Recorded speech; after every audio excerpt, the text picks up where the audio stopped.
Hello there, trainers, and happy Pokemon Day. This is Mangolivian Plays, and today we're going to be going over all the things revealed in the Pokemon Direct that came out today, February 27th, 2025. We've got a lot to talk about, so let's get started, and we'll be going through the Direct in chronological order. So, what they revealed first, I will go over first. Let's start. First off, let's talk about the TV series Pokemon Concierge. Pokemon Concierge is getting a second season on Netflix.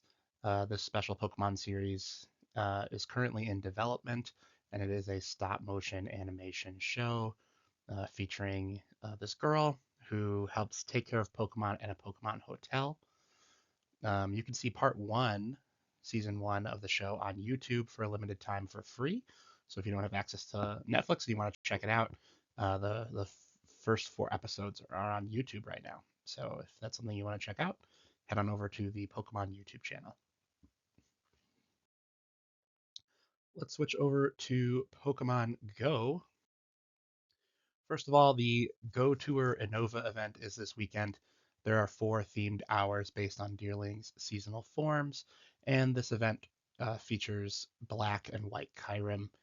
They'll be in raids and researches, and you can gather the special energy you need to fuse Zekrom or Reshiram with Kyurem during this event. There's also special research tasks for Victini and a shiny Meloetta available as well. So lots of possibilities this weekend in the Pokemon Go realm. After this weekend, the new season of Pokemon Go will begin on the 4th, and it's called Might and Mastery. It's going to be focusing on Kubfu and the 2 Urshifu forms, so there will definitely be an opportunity to get those Pokemon in this upcoming season. Moving on to Pokemon Masters EX, new Master Sync pairs were introduced for the 5.5 year anniversary. Neo Champion Brendan, May, and Steven will be the special sync pairs for this event. Brendan will have Shiny Groudon, and it can Primal Revert. May will have Shiny Kyogre, and it can also Primal Revert. And Steven will have Shiny Rayquaza, which can Mega Evolve, meaning these are going to be some pretty serious sync pairs if you're playing Pokemon Masters. These are definitely ones you should spend your diamonds on. Switch over to the Chill Cafe Remix game. Flapple and Appleton are coming to Pokemon Cafe Remix. They're going to be the new Pokemon added to the game starting tomorrow. Uh, this event's going to go on for a little bit, all the way until March 14th. And the new menu item is going to be added for it. You can see it right here. Looks like a sort of an apple drink with a little pie crust on top of it. Kind of looks good. Also, the Paldean starters are going to be getting the sweet outfit in this event. Here are Pikachu and Eevee in their sweet outfits. So you can get the Paldean starters in that outfit now um, as part of the special event. Let's move on to Pokemon Sleep. In Pokemon Sleep, 2 new legends are going to be arriving in the game. Darkrai and Cresselia are going to do battle, as Darkrai intends to create nightmares for players, and Cresselia will fight against it. They will be the 4th and 5th legendary Pokemon to join the game. Let's shift over to Pokemon Unite, where they have announced 3 new Pokemon that will be joining the game. Suicune is going to join Pokemon Unite on March 1st as part of a new season, and it's going to have Hollowware that matches with Ho-Oh, which will also have special Hollowware available during this season. Alolan Raichu will join the game in April, and then Alcremie will join later this year, most likely in May, right before the World Championships. Also, Remote Stadium is returning to the game. They've moved on from it in recent months, but the old stadium from the very beginning of the game will return for a special new mode with new wild Pokemon and various new effects and whatnot in this special mode. There will be a different type of scoring, and then using AOS technology, you can get special boosts when you score. And this event, of course, will be available just for a limited time. Let's move over to Pokemon Pocket. Pokemon Pocket, you can redeem special packs starting today through April 20th. That'll have guaranteed 4 diamond or better cards. So you should redeem those cards when you can. I haven't actually opened my phone and taken a look yet, but they seem to indicate that you'll get like 1 pack of each pack that's available right now. So that's kind of cool. If you're looking for some good cards, this is your opportunity to get them. They also announced the next set for Pokemon Pocket, which is Triumphant Light. This is pack A2A, and it's featured around Arceus. Um, Garchomp, Glaceon, and Leafeon are also going to be receiving Pokemon EX. This set is basically like a Legends Arceus set, because Adaman and Irida are also going to have cards in this set. Arceus cannot be affected by any special conditions, which is a pretty powerful ability in Pokemon Pocket. It has a pretty decent attack, Ultimate Force doing potentially 130 damage if you have your full bench for just 3 colorless energy. So you can really use any energy type with Arceus, and that's good because there's lots of different Pokemon that are going to give special bonuses if in play with Arceus. Tyranitar is going to increase damage output. Abomasnow makes attacks cost less energy. Rotom has no retreat cost when Arceus is in play. Raichu takes less damage. And Crobat can deal 30 damage a turn to Pokemon when Arceus is in play. So Arceus has a lot of friends it can play with, and this is going to be a potential 2 energy type deck that you can utilize in Pokemon Pocket. Also, they did announce that ranked battles are coming to the game near the end of March. They didn't really explain how this ranked system was going to work, but it is very exciting that there is going to be some sort of ranked ladder in the game. So for those of us who are looking for more of a challenge or some sort of prize for playing and battling, not just collecting, this is an opportunity for us to really play for something, not just cause. Moving on to the regular Pokemon game, or the Pokemon cards, they did announce that Mega Pokemon will be returning to the Pokemon TCG. These Mega Evolution cards will be EXs, but the border of the EX is now golden, and the inner part of it is darker.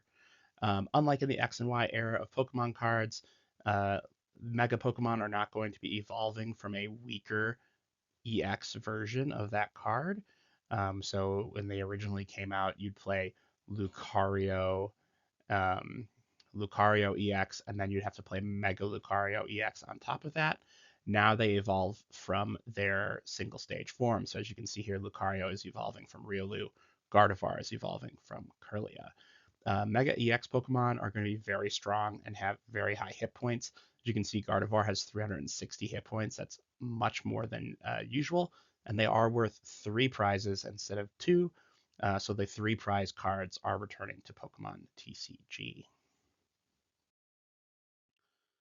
Now let's head over to the video game side of things. In Pokemon Scarlet and Violet, several new events were announced. The first being this special gift for Pokemon Day. You can get new Rotom phone cases by using these codes. In Scarlet, if you use S Book Cover, you get the Red Book phone case. And if you use V Book Cover, you get the Violet Book phone case for your Rotom phone. They also announced a mass outbreak event that'll be occurring from the 28th all the way through March 20th. These Pokemon are red, blue, and green to symbolize the first 3 Pokemon games, and there is an increased shiny chance for all of these Pokemon in these events. So in Paldea, you can find Finizen, Smoliv, and Charcadet. In Kitakami, you can find Poliwag, Sewaddle, and Applin. And in the Terrarium, you can find Lapras, Porygon, and Scyther. So lots of opportunities to shiny hunt in the next month for those of us who like doing these hunts. Going along with that, there are 3 new Mightiest Mark raids that have been announced, and they will be featuring the Paldean starters with their original typing. So Meowscarada will be Grass type, Skeledirge will be Fire type, and Quaquaval will be Water type. This is also great because now there is no ball restriction on these Pokemon, so you can get all of these Pokemon in any Pokeball you want. Meowscarada will be appearing from tomorrow to the 6th. Skeledirge will go from the 7th to the 13th, and then Quaquaval will follow that going up to the 20th. They did also mention that the pseudo-legendary Pokemon will all be coming to raid battles in the future. They did show off Tyranitar having the Ghost Terra typing, so that's probably what that Terra raid battle is going to be. And these will all be Mightiest Mark raids like Dragonite was most likely, so um, they will be challenging. So that's good. Nice to see that they're continuing to have events in Scarlet and Violet. Not particularly related to Scarlet and Violet, but they did show off earlier today that they're making a Koraidon motorbike with Honda, and it's like an actual motorcycle that looks like Koraidon. It looks really cool, um, and it's going to be on display in Tokyo in March. So if you're in Tokyo, you can go see it, an actual like life-size Koraidon bike. So that's kind of fun. Now let's move into the good stuff. They did reveal a new Pokemon game today, and that game is called Pokemon Champions.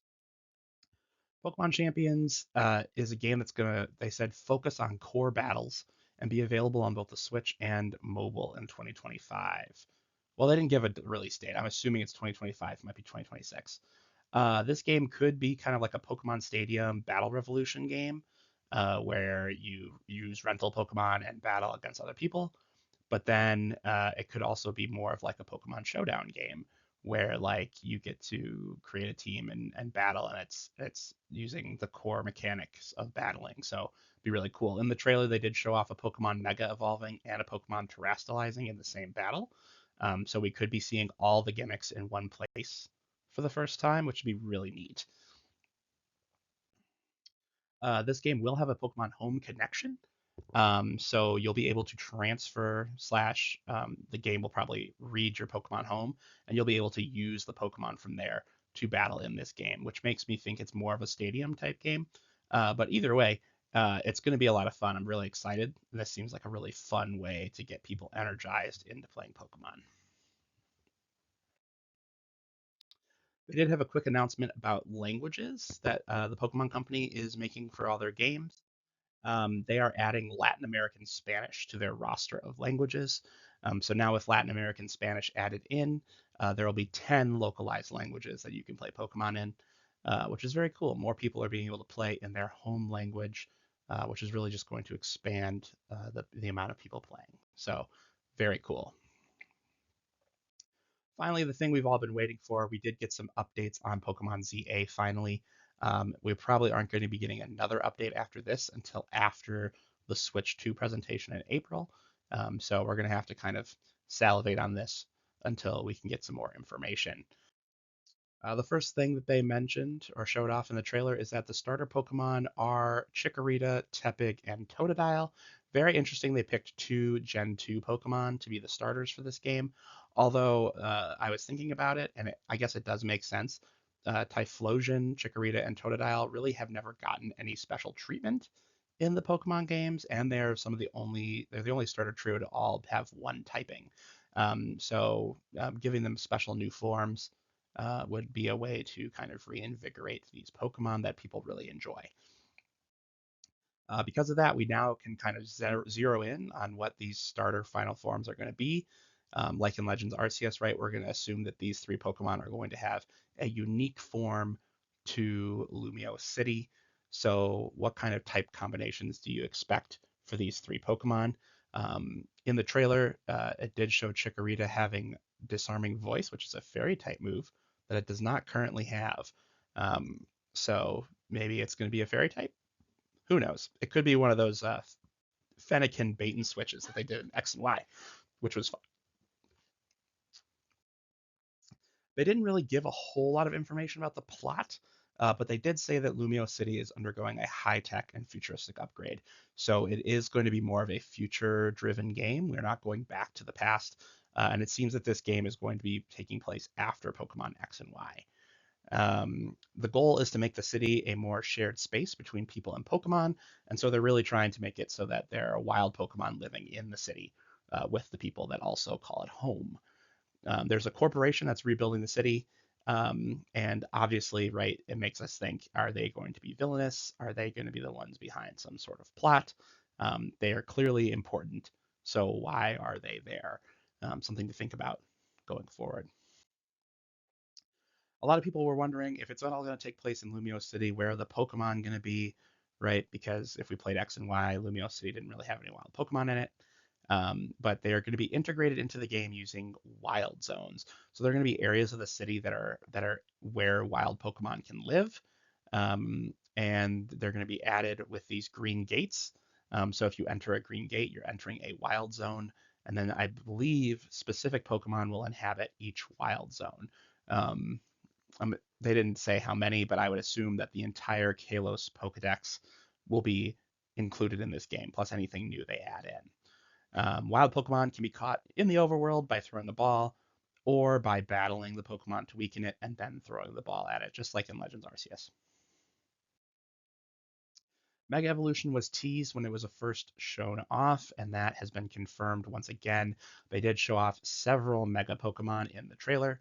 They did not reveal anything new Mega wise. But we saw both Charizards, we saw Gardevoir, Gyarados, Sableye, lots of old Mega Evolutions we're all familiar with were shown off in the trailer. The Terra leak from last year did indicate that we would be receiving a Mega Zorora as a new Mega Pokemon. There are some people who are saying that we could get up to 35 new Mega Evolutions, which seems like a lot. So somewhere in between 1 to 30 new Mega Evolutions in this game based on information that's being spread out and about in the wild. Nothing official yet. Pokemon ZA will also include a new battle style, and this is going to be kind of an evolution of the Legends Arceus battling. We are now going to have Pokemon moving around in a zone, and they can move and dodge and aim attacks. So that has changed. Pokemon moves will also have a cooldown effect. So after you use a move like Water Gun, there will be a cooldown timer for that attack. So it's no longer based solely on PP. Now it is also going to have to do with these cooldown timers. How the speed stat will affect this is unclear. And it wasn't really revealed how much control over movement we're going to have in the game, but they did show off dodging uh, and trying to avoid attacks. So that's clearly something that they are trying to implement in this new game. They also showed off some characters, some familiar, some new. The first one is going to be our rival friend, Urbane or Tawny. If you pick the female main character, you'll be battling with Urbane, who is the male rival. And if you pick the male character, you'll face off with Tawny, who is the female rival. AZ is also in the game, and this is one of the big indicators that this has happened after Pokemon X and Y. He is now a hotel owner, and he lives in Hotel Z with his partner Pokemon Eternal Floette. No news on what we were able to do with Eternal Floette. We're probably not going to actually get it, which is a huge bummer. But we can all hope that maybe we will actually get to have an Eternal Floette now. AZ is a little bit more dressed up, and you can actually see his face and he's happy. Hooray for AZ. Two other characters they introduced are Jet and Vinny. Jet is the CEO of Quasartico Inc., which is the corporation that's rebuilding and modernizing Lumio City. She looks a little interesting. Definitely could be just a regular character or the villain. Who knows? Vinny is Jet's secretary, even though he looks like a security guard. I have a feeling that we're probably going to be battling Vinny a couple times in this game. It just seems like that's a possibility, especially after Sword and Shield with the evil corporation thing. This really fits the bill. So we'll have to see what their role plays in the game. And of course, this new trailer has raised even more questions, even though it answered several of ours. When is this game set? We assume it's after the events of X and Y, but how far ahead after X and Y is it going to be? Is Sycamore still going to be running around Lumio City, or is he not even in the picture anymore? Like, where are we in the timeline? That's something that I'm at least asking. Will Eternal Floette be catchable?